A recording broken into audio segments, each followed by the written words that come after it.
Welcome students. In this class, we would take up for discussion literary devices, poetic devices and figures of speech. In my earlier lecture, which was part 1 of this lecture, we had discussed certain literary devices, poetic devices, which are very important in understanding literature.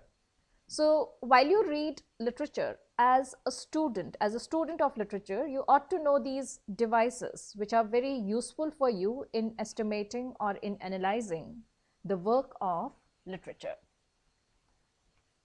So we would take up this part of lecture as a series in continuation with the first part. This is part 2 of the lecture, and in this lecture we would discuss certain other devices.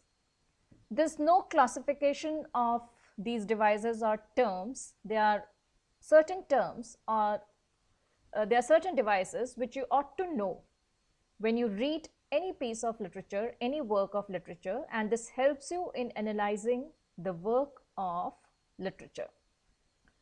But for the sake of understanding, for your convenience, we have tried to classify it so that you can remember them. So in the first part of the lecture, you can refer to that lecture, and that has generally been named as literary devices. The same lecture that we are continuing, this is part 2.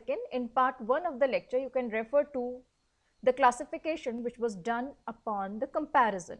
So the comparison which is taken up in certain devices are taken up in that lecture. In this lecture, we would take up another classification that is based upon sound. So sound is very prominent because it appeals to your listening. It appeals to your sense of hearing. And by listening to the same sounds, by listening to the sound in a certain pattern, how it creates music, rhyme or effect in a poem, we would discuss in this lecture. So just to remind, what are literary devices? Literary device is a deliberate use of words, phrases, sounds to convey meaning. And literary devices, they infuse literal meanings with figurative meanings, implications, unexpected connotations and so on. And the purpose of literary devices is to make the meaning clear and to impart beauty to the language. So in this class, we would discuss about some literary devices which are based upon sound. Now, sound devices are those devices which appeals to your hearing senses, to your listening senses. And what are sound devices? Sound devices in literature are elements which are used in prose and poetry to stress certain sounds, and by stressing those certain sounds, it creates musical effects. So sound devices, they are literary techniques that highlight the way words, they sound in a line, in a poem, in a prose, and they affect the delivery and form. So all these literary devices which you are studying, just try to remember them, and whenever you are reading poetry and prose or any piece of literature, try to relate the literary devices that you have read and relate it to the poem and the prose and the drama. So the first poetic device or the sound device relating to poetry is assonance. And what is an assonance? Assonance is the repetition of identical or similar vowel sounds in a line or lines of poetry. So repetition of similar vowel sounds in a line of poetry is termed up as assonance. And when the same sound is repeated again, it creates music and it creates effect. So look at the example. Try to lighten the fire, go slow over the road. So in the first line, in the first example, the repetition is of the I sound. Try, light, fire. In the second part, of the example, it is the O sound: go, slow, over, road. So repetition of vowel sounds is termed up as assonance. So repetition of vowel sound is assonance.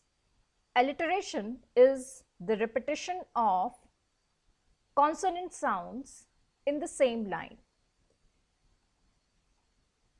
Consonance is also the repetition of consonant sounds, and there's a very tricky difference between alliteration and consonance.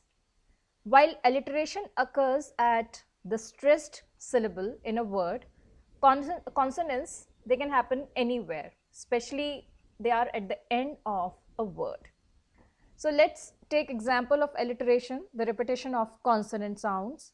Peter Piper picked the peck of pickled peppers. So the repetition of per sound in each word creates a musical effect, and they are also a part of tongue twisters. Blackbird bit a big black bear. So the repetition of b sound, the consonant sound, this is alliteration. Another literal device or sound device that we would study is onomatopoeia. Onomatopoeia is a word which imitates the natural sound of a thing. Means the sound of a word, it itself suggests its meaning. And these words, they create a sound effect that mimics or that reflects the meaning of the word or the thing described. So the description, because of its sound, it becomes very expressive and it becomes very interesting. So some of the examples of onomatopoeia: machine noises as honk, beep, vroom, zap; animal sounds like buzz, roar, howl; impact sound like boom, crash, bang;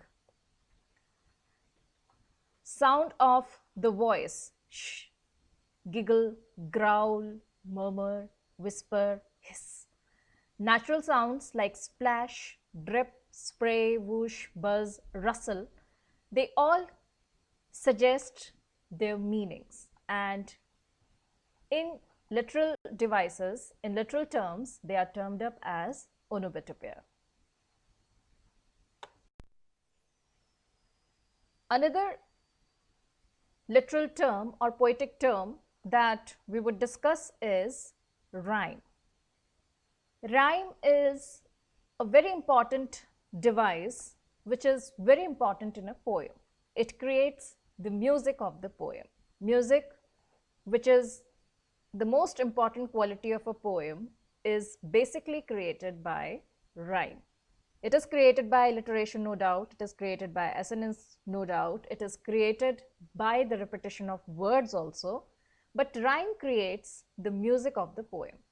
So rhyme, it is the repetition of words with the same sound in a poem.